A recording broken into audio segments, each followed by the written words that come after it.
Você já sentiu um arrepio na espinha ao entrar em um lugar silencioso demais? Já ficou sozinho em um ambiente onde o ar parecia mais pesado, como se algo invisível estivesse observando? Imagine trabalhar em um necrotério, um lugar onde o silêncio é absoluto, até que você percebe que nem todos os corpos estão realmente mortos. Eu soube disso tarde demais. Meu nome é Victor, e por mais de 10 anos, trabalhei como atendente de necrotério. Quando aceitei o trabalho, eu estava quebrado financeiramente. Sempre pensei que seria um emprego tedioso, talvez até macabro, mas era um salário fixo, e eu precisava disso mais do que temia a companhia dos mortos. E durante a maior parte desse tempo, foi exatamente o que eu esperava. Frio, solitário, mas previsível. Até ele aparecer. Era uma noite como qualquer outra, e o necrotério estava particularmente tranquilo. Nenhuma sirene, nenhum novo corpo, apenas o zumbido suave dos refrigeradores e o som ocasional da água gotejando das pias. O lugar onde trabalhava tinha 4 gavetas de câmara fria, todas ocupadas. 3 dos corpos já estavam ali há algum tempo, à espera de autópsias ou de liberação familiar, mas o quarto havia chegado naquela mesma tarde. Eu o registrei como de costume. Gabriel Sampaio, 45 anos, morte súbita em casa. Não houve investigação porque ele tinha um histórico médico claro de problemas cardíacos. Apenas mais um corpo na fila para autópsia. Quando fechei a gaveta, senti um estranho calor emanando do metal frio. Achei que fosse só meu corpo reagindo ao ambiente gelado, então ignorei. Foi nessa noite que tudo começou a mudar. Eu estava sentado no meu posto, lendo alguma revista velha, quando percebi que a temperatura na sala havia mudado. O necrotério era sempre congelante, mas de repente senti um calor inexplicável na pele, como se alguém tivesse ligado um aquecedor. Eu olhei para o painel da câmara fria. Nada fora do comum. Todas as gavetas indicavam temperaturas abaixo de 0, como deveriam estar. Mas o calor persistia, algo denso e sufocante, como se estivesse vindo de um único ponto. Levantei-me e caminhei até as gavetas. Meu coração começou a acelerar, conforme me aproximava da 4ª gaveta, a que continha o corpo de Gabriel Sampaio. Toquei o metal, esperando sentir o gelo contra meus dedos, mas não estava frio, estava morno, como o toque de uma mão humana. Puxei minha mão de volta rapidamente, o pânico começando a se instalar. Aquilo não fazia sentido. Gavetas de câmara fria não esquentam. É impossível. Eu abri a gaveta com um puxão rápido, e lá estava ele, Gabriel, com a mesma expressão vazia e sem vida que eu tinha visto horas antes. Mas havia algo errado. Sua pele parecia diferente. Não estava pálida e fria, como os outros corpos. Estava ligeiramente corada, como se o sangue ainda circulasse por suas veias. Eu toquei a mão dele, e para meu horror senti calor. Calor humano.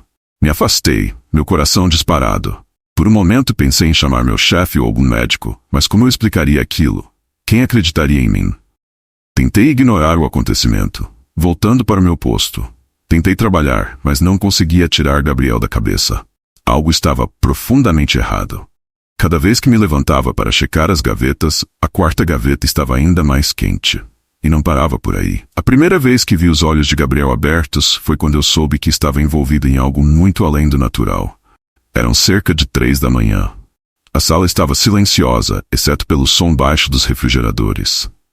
Quando me virei para dar uma última olhada na câmara fria antes de encerrar o turno, vi as pálpebras de Gabriel levantadas, e aqueles olhos estavam fixos diretamente em mim. A sensação de ser observado era tão forte que congelei no lugar, incapaz de reagir. Eu sabia que deveria me afastar, ligar para alguém, correr, mas meus pés estavam plantados no chão. Gabriel, ou o que quer que fosse aquela coisa dentro do corpo de Gabriel, estava olhando para mim com uma expressão estranhamente consciente. Não era o olhar vazio de um cadáver, era o olhar de alguém que sabia que estava sendo visto.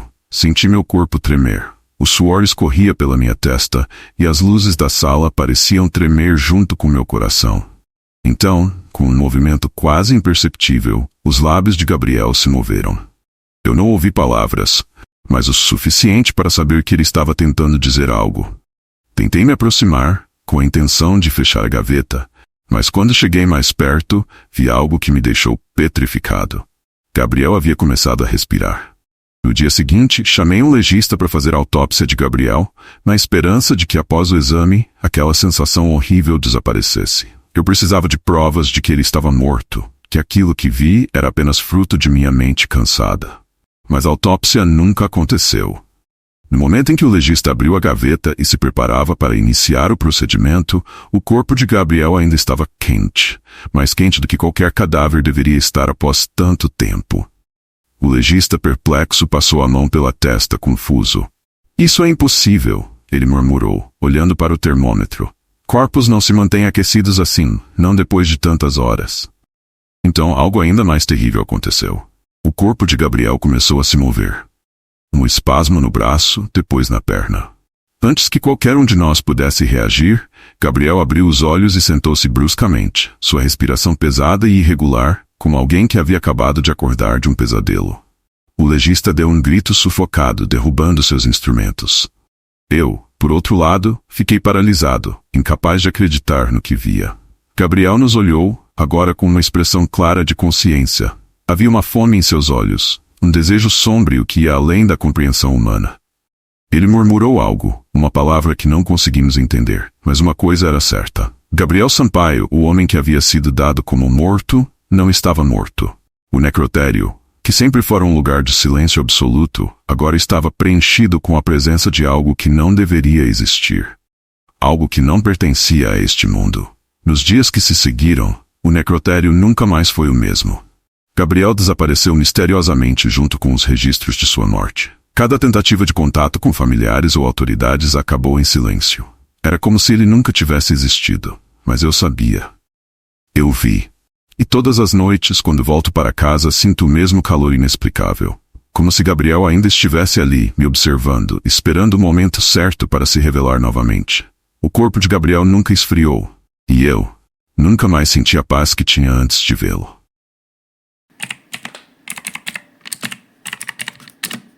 Trabalhar em um necrotério não é para os fracos. Você aprende a lidar com o silêncio mortal, a solidão absoluta e os sussurros da morte. Mas o que você faz quando o silêncio não é mais silencioso? Quando as vozes começam a vir de onde só deveria haver corpos sem vida? Eu ouvi essas vozes e elas nunca mais me deixaram. Meu nome é André, e durante os últimos 5 anos, trabalhei no necrotério municipal. Eu achava que já tinha visto e ouvido de tudo. Acidentes grotescos, tragédias familiares, corpos maltratados pelo tempo e pela morte. Mas nunca imaginei que o pior não seria o que via, mas o que ouvia. Era uma sexta-feira à noite, e eu estava de plantão no turno da madrugada. Sempre gostei desses turnos porque, apesar de estarmos cercados pela morte, o silêncio do necrotério tinha algo de pacífico. O necrotério em si era pequeno, com 3 grandes câmaras frias, cada uma contendo várias gavetas onde os corpos ficavam guardados à espera de autópsia ou identificação. Não era incomum passar horas sem que nada acontecesse, e eu já havia me acostumado a esse silêncio pesado. Mas naquela noite, algo parecia diferente. Tudo começou por volta de 1 da manhã. Eu estava preenchendo alguns relatórios na minha mesa, uma tarefa simples e repetitiva, quando senti o primeiro arrepio na nuca. Sabe quando você está sozinho e, de repente, sente que não está mais? Foi exatamente isso que senti. Olhei ao redor, tentando encontrar alguma explicação, mas a sala estava vazia e as luzes, como sempre, cintilavam com um brilho fraco. Respirei fundo, tentando me acalmar, e voltei a escrever. Foi então que ouvi um sussurro, baixo e distante, mas inconfundível. Levantei a cabeça, atento. O som veio da direção das câmaras frias, um murmúrio suave, quase imperceptível, mas inegavelmente humano. Meus instintos me diziam que não deveria investigar, que algo estava errado. Mas ao mesmo tempo minha lógica gritava que era impossível haver qualquer som vindo dali. Aqueles corpos estavam mortos, e mortos não falam. Com as mãos trêmulas, peguei a lanterna e me dirigi até o corredor que levava às câmaras frias. O necrotério inteiro parecia mais escuro naquela noite, como se as sombras fossem mais profundas do que o normal. O som suave continuava, às vezes mais alto, às vezes quase sumindo, como um eco que não deveria existir. E quanto mais eu me aproximava das câmaras, mais nítido ele se tornava. Cheguei à câmara fria principal, o lugar onde guardávamos os corpos mais recentes. Havia 5 gavetas ocupadas, cada uma marcada com o nome do falecido e a data da chegada. O som agora era um sussurro contínuo. Baixo, mas claro, e vinha de uma gaveta específica, a número 3. Meu coração começou a acelerar, o suor escorrendo pela minha testa. Eu sabia que estava sozinho. Havia apenas corpos ali, corpos que deveriam estar frios e inertes. Mas de algum jeito eu ouvia vozes que vinham daquela gaveta, como se algo ou alguém estivesse se comunicando através dela. A gaveta 3 abrigava o corpo de Marta Farias, uma senhora de 78 anos, que havia morrido de causas naturais 2 dias antes. Eu a vi quando ela chegou. Um cadáver completamente normal, nada fora do comum. Mas naquele momento, enquanto eu olhava para o número gravado na gaveta, as vozes se intensificaram. Eu hesitei. Algo dentro de mim dizia para abrir a gaveta e acabar logo com aquilo, ver com meus próprios olhos que nada estava acontecendo, que era tudo uma ilusão da minha mente cansada.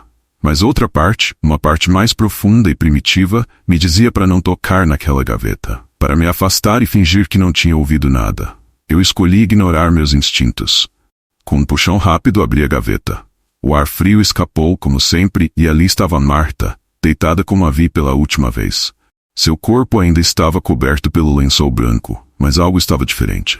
Seus lábios pareciam estar se mexendo. Eu me inclinei para mais perto, quase sem respirar. As vozes estavam mais altas agora e vinham de dentro da gaveta, como se alguém estivesse sussurrando secretamente debaixo do corpo de Marta. Eu olhei ao redor, esperando ver alguém, um colega de trabalho, qualquer um, mas estava sozinho. "Quem está aí?" perguntei, minha voz baixa e trêmula. E então, de repente, as vozes pararam. O necrotério ficou em um silêncio absoluto. Eu olhei para o rosto de Marta. Ela estava quieta, imóvel, morta. Nada havia mudado, pelo menos não visivelmente. Mas quando comecei a fechar a gaveta, ouvi de novo. Desta vez foi mais claro. "Ajude-me." Uma voz fraca e rouca vinda de dentro da câmara fria. Fechei a gaveta com força, o som ecoando pelas paredes do necrotério. Meu coração batia descompassado. Eu ouvi aquilo. Eu sabia que tinha ouvido, mas não conseguia acreditar. Talvez fosse uma alucinação, pensei. Um efeito colateral de trabalhar tanto tempo nesse lugar. Sim, isso fazia sentido. Era exaustão mental, mas o som persistia, agora vindo de outra gaveta. Eu andei até a gaveta número 5, onde estava o corpo de Henrique Costa, um homem de 40 anos que havia sido atropelado. O som, mais uma vez, era um sussurro fraco, mas claramente vindo de dentro da gaveta. Eu abria, esperando encontrar algo, qualquer coisa que explicasse aquilo. Mas claro, não havia nada. Apenas o corpo mutilado de Henrique. Fechei os olhos e respirei fundo. Talvez eu estivesse enlouquecendo. Talvez o necrotério estivesse brincando com minha mente. Mas, no fundo, eu sabia que não era só isso. Algo estava errado. Foi então que senti uma presença atrás de mim. O tipo de sensação que faz os pelos da nuca se arrepiarem, como se alguém estivesse te observando. Virei-me rapidamente, a lanterna iluminando o corredor vazio. Mas o medo já estava dentro de mim. Eu sabia que não estava sozinho. Aquela foi a primeira noite. Mas os sussurros nunca mais me deixaram em paz. Todas as noites eles voltavam. Primeiro na gaveta 3, depois na gaveta 5. Sempre mais altos, mais urgentes. "Ajude-me." A voz sussurrava, como se os corpos não estivessem apenas mortos, mas presos em algo terrível. Comecei a perder o sono. Minha mente girava com pensamentos de morte, de corpos tentando se comunicar. O que eles queriam? Por que estavam pedindo ajuda? Eu decidi investigar. Comecei a olhar os registros dos corpos, tentando encontrar alguma conexão. Foi então que percebi algo terrível. Todos os corpos que eu ouvira falar, todos eles tinham passado por autópsias irregulares. Os legistas que trabalharam neles haviam feito procedimentos não autorizados, usando seus corpos para experimentos clandestinos. Essas almas não estavam apenas mortas, elas estavam presas. Eu voltei ao necrotério na noite seguinte com um plano. Decidi que abriria todas as gavetas e faria o que fosse necessário para silenciar as vozes. Quando abri a gaveta 3 mais uma vez, olhei para Marta e sussurrei: "Eu estou aqui para ajudar." As vozes cessaram, mas o necrotério nunca mais voltou a ser o mesmo para mim. Você já se perguntou o que acontece quando os mortos se recusam a descansar? Imagine ser o responsável por abrir o corpo de alguém, apenas para descobrir que ele nunca para de se regenerar. Cada corte, cada incisão, cura-se como se estivesse vivo. Agora imagine ter que encarar esse cadáver todas as noites, porque ele nunca vai embora. Eu vivi isso, e o terror só piora a cada dia. Meu nome é Roberto, e sou médico legista há mais de 15 anos. Já vi muitas coisas estranhas, e muitas vezes minha mente precisou se desligar da realidade sombria com que convivo para continuar. Mas houve um caso que me perseguiu. Uma autópsia que se tornou um pesadelo interminável. E até hoje, ainda me pergunto se o morto era realmente morto. Era uma sexta-feira à tarde quando ele chegou.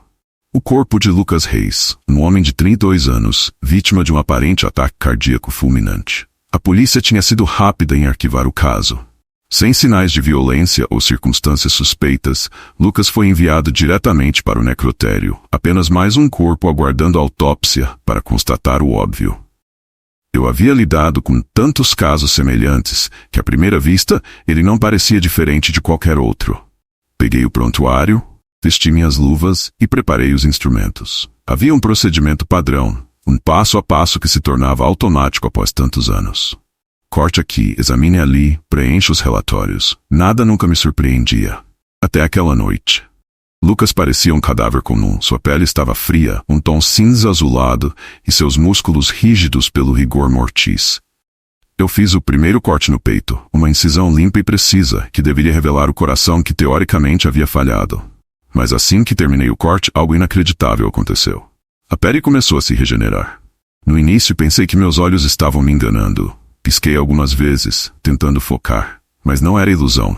A incisão que eu acabara de fazer estava desaparecendo, como se o corpo estivesse se fechando sozinho, lentamente, mas de maneira contínua. Nunca tinha visto nada assim. Cadáveres não se regeneram. Isso é impossível. Me afastei, perplexo, observando o que estava acontecendo diante dos meus olhos. O corpo de Lucas, agora totalmente intacto, parecia estar de volta ao estado anterior à autópsia. O corte que deveria ter revelado órgãos internos havia desaparecido como se nunca tivesse sido feito. O tecido estava liso, sem marcas, como se o corpo estivesse curado. Aquilo não fazia sentido. Cadáveres não têm essa capacidade. Não importava quanto tempo o corpo estivesse ali, morto é morto. O impulso imediato foi tentar de novo. Peguei o bisturi com uma mão trêmula e fiz outra incisão, desta vez mais profunda, forçando a lâmina até os ossos. E novamente a pele ao redor começou a se fechar, o tecido voltando ao lugar como se estivesse vivo. Mas Lucas estava morto. Tentei racionalizar o que estava acontecendo. Talvez algum tipo de fenômeno de decomposição anômalo. Talvez algo relacionado à química do corpo, uma reação incomum. Eu tinha que acreditar nisso, porque a única outra explicação era inconcebível. Havia algo mais, algo além da ciência.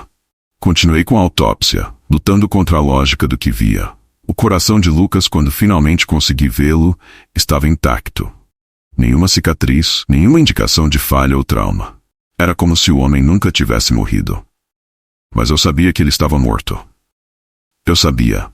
Seus sinais vitais estavam ausentes. Ele não tinha pulso, nem respiração, e ainda assim, seu corpo lutava contra a morte de uma maneira que desafia a razão. Depois de horas tentando avançar com o procedimento sem sucesso, decidi registrar o caso como inconclusivo. Não havia explicação plausível para o que estava acontecendo, e tentar entender só piorava meu estado mental. Saí do necrotério tarde, mais cansado do que nunca, e fui para casa com a intenção de esquecer o que havia ocorrido. Mas o corpo de Lucas não deixaria. No dia seguinte, assim que cheguei ao necrotério, algo ainda mais estranho aconteceu. O corpo de Lucas estava novamente em minha sala de autópsia, como se nunca tivesse sido movido. Eu tinha certeza de que o havia guardado no refrigerador na noite anterior, mas ele estava ali, deitado na mesa, exatamente como o deixei antes de sair. Comecei a me questionar se estava perdendo a sanidade. Será que eu tinha cometido algum erro? Tinha esquecido de colocá-lo de volta? Minha mente jogava truques comigo, mas, ao me aproximar, percebi algo ainda mais bizarro. O corpo de Lucas estava quente. Não quente como de uma pessoa viva, mas mais quente do que qualquer cadáver deveria estar. Meus instintos gritavam para que eu abandonasse aquilo, mas eu não consegui. Algo me prendia ali, como se a própria presença do corpo estivesse me chamando para continuar. Então, fiz algo que nunca pensei que faria. Eu comecei a autópsia de novo. Mas novamente, toda incisão que fiz começou a cicatrizar. Cada corte, cada tentativa de dissecação era anulada pelo corpo, que se regenerava diante dos meus olhos. Passei horas naquela sala, lutando contra uma força invisível que não permitia que o corpo de Lucas fosse dissecado. E pela segunda noite, saí sem respostas. Na terceira noite, eu sabia que algo estava além do meu controle. Lucas estava novamente sobre a mesa, como se nada tivesse acontecido. Dessa vez, Decidi não tentar outra autópsia. Eu apenas observei. Observei o corpo, esperando que algo se revelasse por si só. E foi o que aconteceu. Por volta das 3 da manhã, o corpo de Lucas começou a se mexer. Primeiro foram pequenos espasmos, quase imperceptíveis. Mas logo, seus dedos começaram a se contrair e então seus braços. Meus olhos estavam fixos no que eu sabia ser impossível. Lucas estava morto. Eu havia verificado seus sinais vitais. Mas ali, diante de mim, o cadáver estava se movendo. Suas pálpebras tremeram e com um esforço grotesco ele abriu os olhos. O pavor que me invadiu foi como uma onda de gelo. Os olhos de Lucas, vazios e vidrados, agora me encaravam. Seu corpo começou a se erguer, como se estivesse voltando à vida. Mas eu sabia, com cada fibra do meu ser, que aquilo não era vida. Aquilo era algo muito pior. Ele abriu a boca, como se quisesse falar, mas nenhum som saiu.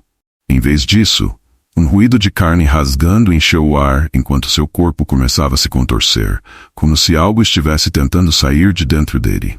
Eu recuei, sentindo o pânico crescer. Não havia lógica para o que eu estava vendo. Lucas se ergueu da mesa de autópsia de uma maneira grotesca, como se cada movimento fosse uma luta contra o próprio corpo. Seus músculos se contraíam de forma errática, como se não pertencessem mais a ele. Um cheiro nauseante tomou conta da sala.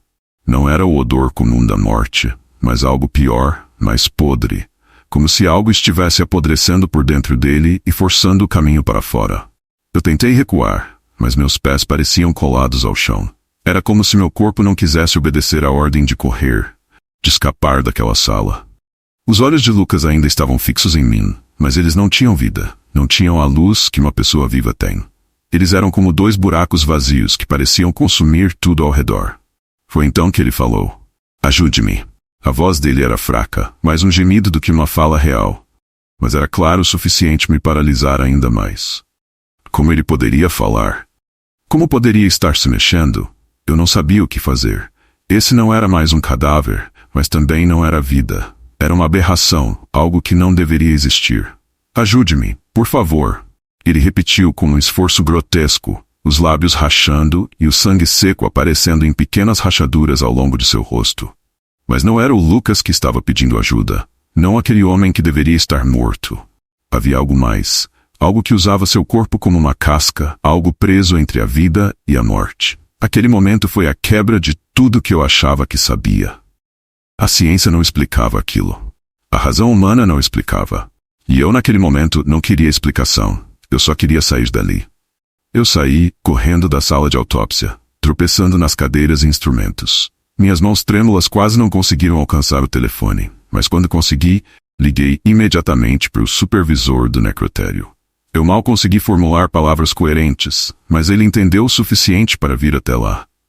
Quando o supervisor chegou, eu estava sentado no chão, suando frio, minha mente tentando se proteger do que havia presenciado.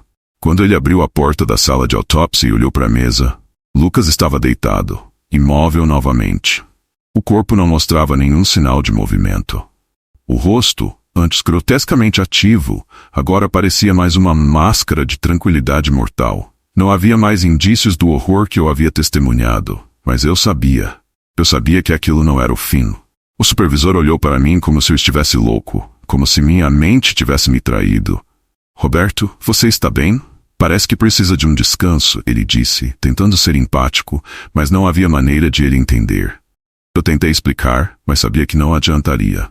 Tudo que ele via era um corpo normal, de um homem morto, sem nada de anormal. Como eu poderia explicar que aquele cadáver tinha se movido, falado e implorado por ajuda? Naquela noite eu fui para casa, mas o que quer que estivesse naquele necrotério não me deixou em paz.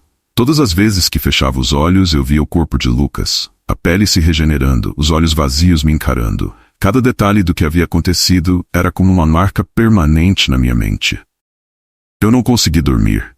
Não consegui escapar das lembranças daquela sala de autópsia. E quando voltei ao trabalho no dia seguinte, Lucas ainda estava lá. Intacto, intocado. O supervisor tinha deixado um aviso de que o corpo seria transferido no dia seguinte. Mas algo dentro de mim sabia que, não importava para onde ele fosse levado, aquilo que estava dentro dele, aquilo que me encarava com olhos mortos, nunca iria embora. Na última noite que passei no necrotério, eu voltei à sala de autópsia, incapaz de resistir. A gaveta onde Lucas deveria estar estava fechada. Mas eu sabia que, assim como nas noites anteriores, se eu a abrisse, ele estaria lá, esperando. Eu tremia, minhas mãos suadas enquanto me aproximava da gaveta. Mas desta vez, eu não a abri. Saí daquela sala e do necrotério sem olhar para trás. Pedi demissão no dia seguinte. O corpo de Lucas foi transferido para outro necrotério e nunca mais o vi. Mas algo dentro de mim sabia que aquilo não acabou. Às vezes, no silêncio da noite, eu ouço o mesmo pedido, o mesmo sussurro que ouvi naquela sala. Ajude-me. E eu sei que de alguma forma, Lucas, ou o que quer que tenha assumido seu corpo, ainda está lá, preso em um ciclo de morte que nunca termina. Há um segredo em todo necrotério. Nem sempre os vivos são os únicos a andar pelos corredores. Já ouviu falar de alguém que só aparece quando o relógio marca 3 da manhã? É aquele momento da madrugada em que o silêncio absoluto esconde coisas que nunca deveriam ser vistas. Eu sabia que algo estava errado quando me disseram para não falar com o outro funcionário. No início eu ignorei, e esse foi o meu maior erro. Meu nome é Renato, e eu sempre trabalhei no turno da noite no necrotério municipal. Quando aceitei o emprego, nunca imaginei que seria muito diferente dos outros trabalhos que já tive. Silêncio, solidão, a companhia de corpos que obviamente nunca me causariam problemas. Durante o primeiro mês era exatamente o que eu esperava.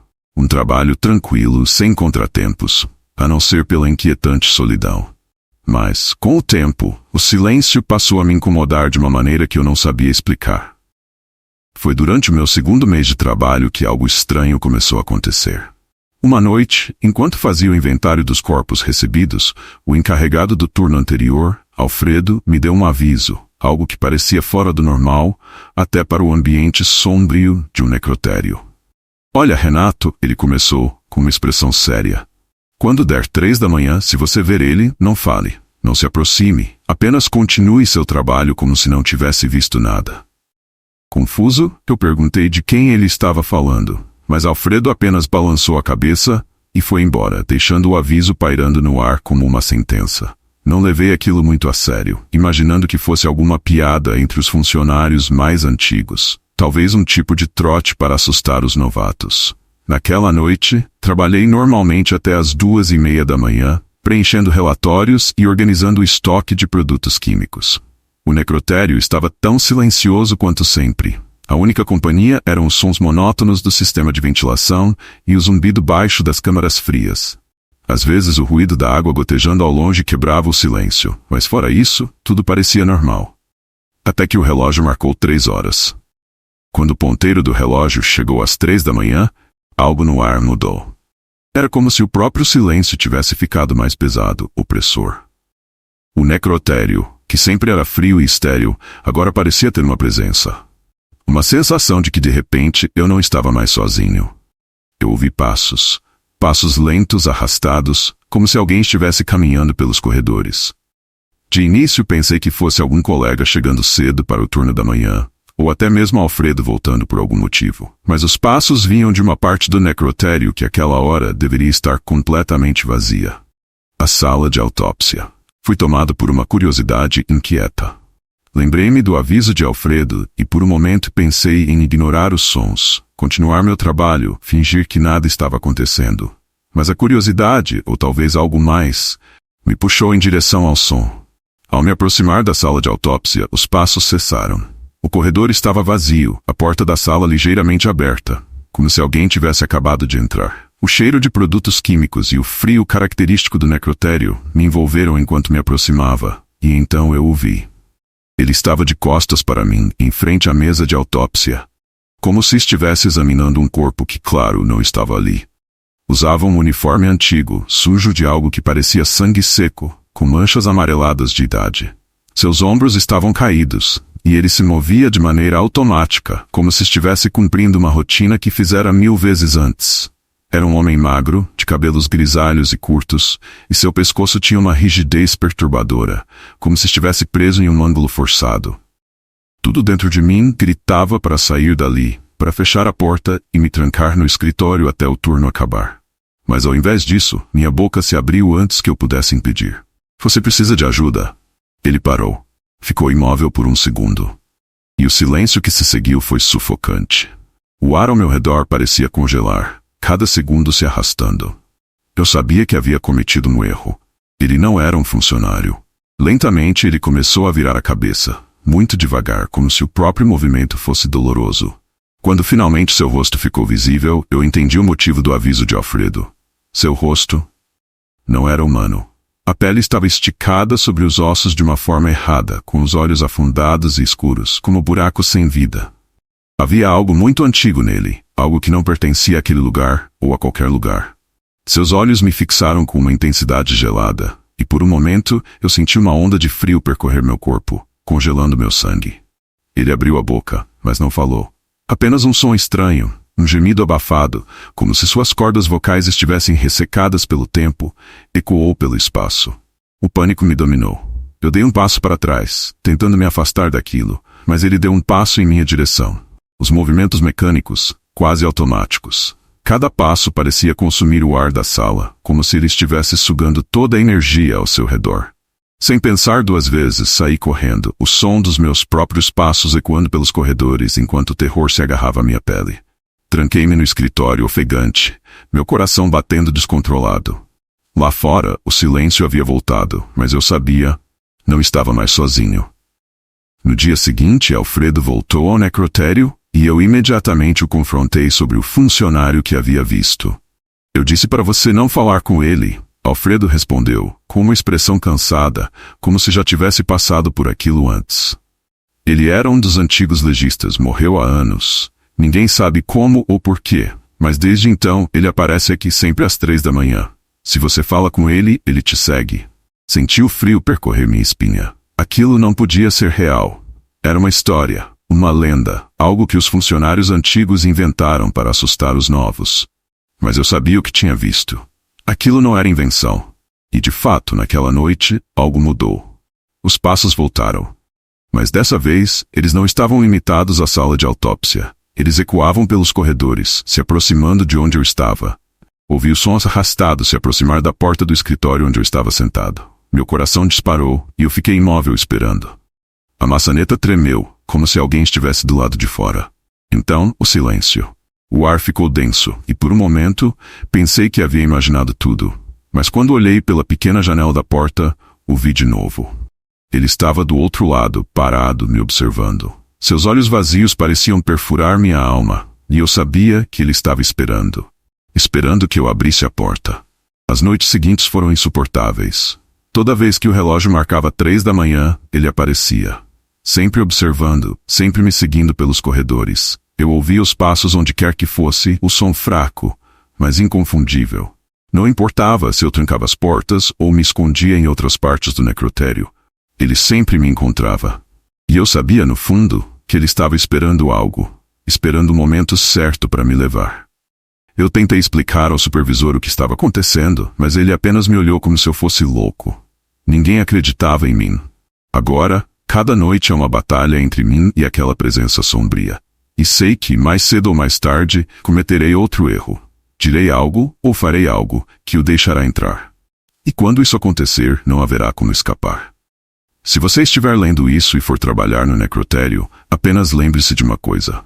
Não fale com ele. Não importa o quanto sua curiosidade grite por respostas.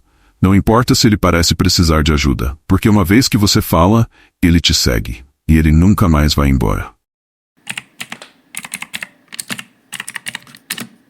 Alguns corpos parecem não querer ser deixados em paz. Não estou falando de fantasmas ou espíritos, estou falando de algo muito mais sinistro. Você já ouviu histórias de corpos que se recusam a ficar no lugar? No necrotério, há uma regra que todos seguem sem questionar. Quando chega aquele último corpo da noite, ninguém quer ser o responsável por movê-lo. E na noite em que eu quebrei essa regra, descobri o porquê. Meu nome é Carlos, e durante 8 longos anos, fui funcionário de um necrotério em uma cidade pequena, sem muita coisa acontecendo. Era um trabalho tranquilo, mas solitário. Eu sempre preferi trabalhar no turno da noite. O silêncio da madrugada era algo que eu apreciava. Não havia barulho, não havia distrações, apenas eu e os corpos, ou pelo menos era o que eu pensava. Havia uma história que os funcionários mais antigos contavam para assustar os novatos, a lenda do último corpo. Diziam que, nas noites mais silenciosas, perto do fim do turno, sempre haveria um corpo que chegava por último, e esse corpo nunca deveria ser movido. Deixe-o onde ele está, eles diziam. Não toque, não mexa, não abra o saco, apenas espere até o próximo turno. Eu sempre achei que fosse apenas uma daquelas lendas urbanas inventadas para pregar peças nos novatos. E, sinceramente, nunca tinha tido uma experiência estranha em todo o tempo que estive lá. Até aquela noite. Era uma noite de quinta-feira, por volta das 2 da manhã, e eu estava terminando de organizar os relatórios de um dia especialmente agitado. 3 autópsias haviam sido realizadas mais cedo, e tudo estava em ordem. A sala de autópsia já estava limpa, e os corpos armazenados corretamente nas câmaras frias. Estava tudo calmo, exatamente como eu gostava. Foi então que o telefone tocou. Estamos trazendo mais um corpo, disse a voz do outro lado. Acidente de carro. Deve chegar em 15 minutos. Eu suspirei, frustrado. O turno estava quase no fim, e eu estava pronto para encerrar a noite. Mas o trabalho era o trabalho. Organizei rapidamente os equipamentos para receber o corpo e esperei, ansioso para terminar logo aquilo. 15 minutos depois, o corpo chegou. Era de um homem jovem, Daniel Moreira, 28 anos, morto em uma colisão frontal na estrada. O legista já tinha feito os primeiros exames no local do acidente. Então, tudo o que eu precisava fazer era armazená-lo até que a autópsia fosse realizada no dia seguinte. Ao abrir o saco para conferir a documentação, eu vi que o corpo de Daniel estava em um estado alarmante. Seu rosto estava desfigurado pelo impacto, os ossos expostos, e sua pele cinza já começava a endurecer com um rigor mortis. Mas não era a aparência que me incomodava. Afinal, eu já tinha visto coisas muito piores. Era a sensação que ele emanava. Algo que fez o ar ao meu redor parecer mais pesado. Como se o corpo não estivesse realmente morto. Eu guardei o corpo no compartimento número 6, o último disponível naquela noite. Já estava prestes a fechar a câmara fria quando senti algo esquisito. Um arrepio subiu pela minha espinha. E então ouvi um som muito baixo, quase imperceptível. Um leve roçar, como se algo estivesse se movendo dentro da gaveta. Eu me virei, paralisado por um segundo. Aquilo era impossível, me disse. Talvez fosse apenas o gelo se formando nas paredes da câmara, ou um barulho vindo dos canos do necrotério. Mas a verdade é que senti o medo crescendo dentro de mim. E se os outros funcionários estivessem certos? E se houvesse algo de verdade naquela história do último corpo? Ignorei o som.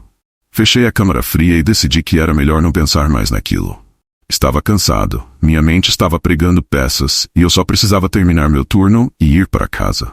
Mas o silêncio que eu tanto apreciava naquela sala agora parecia opressor, como se houvesse algo ou alguém esperando nas sombras. Às 3 da manhã, eu ouvi de novo. Dessa vez o som era mais claro, mais distinto.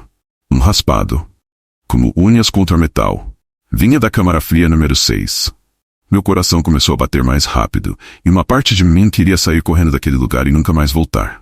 Mas outra parte, a parte lógica, racional, me dizia que eu precisava checar. Talvez fosse apenas uma falha no sistema de refrigeração. Talvez algum movimento da gaveta. Havia explicações, eu tinha certeza disso. Peguei a lanterna e fui até a câmara número 6. A maçaneta estava fria, como sempre, mas dessa vez, quando a toquei, senti algo estranho. Como se houvesse uma vibração muito sutil, quase imperceptível, emanando do compartimento. Eu abri a porta devagar, sentindo o ar gelado escapar. A gaveta ainda estava fechada, e o corpo de Daniel estava lá dentro, exatamente onde o coloquei. Mas então, o saco se mexeu. Eu congelei, sem acreditar no que estava vendo. Não foi um movimento brusco, mas um leve tremor, como se algo estivesse tentando se ajustar dentro do saco. Meus olhos se arregalaram, e o pânico começou a tomar conta. Cada instinto gritava para que eu fechasse aquela gaveta e esquecesse de tudo aquilo. Mas a curiosidade mórbida me fez puxar o zíper. Dentro, Daniel estava como antes, mas seus olhos estavam abertos. Eles me encaravam, vazios, mortos, mas ainda assim fixos em mim. Meu coração quase parou naquele momento. Ele não poderia estar se movendo. Ele não poderia estar olhando para mim. Ele estava morto. Mas eu vi. Eu juro que vi aqueles olhos, que deveriam estar fechados, me observando. Dei um passo para trás, o terror subindo pela minha garganta, e fechei a gaveta com força. O barulho ecoou pela sala, e eu me afastei, sentindo a adrenalina pulsando nas minhas veias. Algo estava muito errado com aquele corpo. Eu precisava sair dali, e rápido. Saí correndo do necrotério naquela noite, sem olhar para trás. No dia seguinte fui direto ao supervisor e contei o que tinha acontecido. Ele me ouviu em silêncio, sem expressar surpresa, o que foi ainda mais perturbador. Quando terminei de contar, ele balançou a cabeça. Eu avisei para você não tocar no último corpo, ele disse. Alguns corpos não aceitam que é o fim. Eles ficam presos entre o que deveriam ser e o que ainda acreditam ser. E quando você os mexe, quando os traz de volta à consciência, eles não param de tentar sair. Então o que eu faço? Perguntei, ainda sem entender completamente o que ele queria dizer. Agora, você tem que continuar trancando ele lá todas as noites, ele disse calmamente. Porque, se um dia esquecer, ele vai sair. Nem todos os corpos querem descansar em paz. Alguns, como o último corpo, estão presos em um ciclo de vida e morte que desafia tudo o que conhecemos. Se você gostou dessa história, inscreva-se no canal e ative o sininho para mais contos de arrepiar. Já passou por algo estranho assim? Deixe seu relato nos comentários e compartilhe o medo.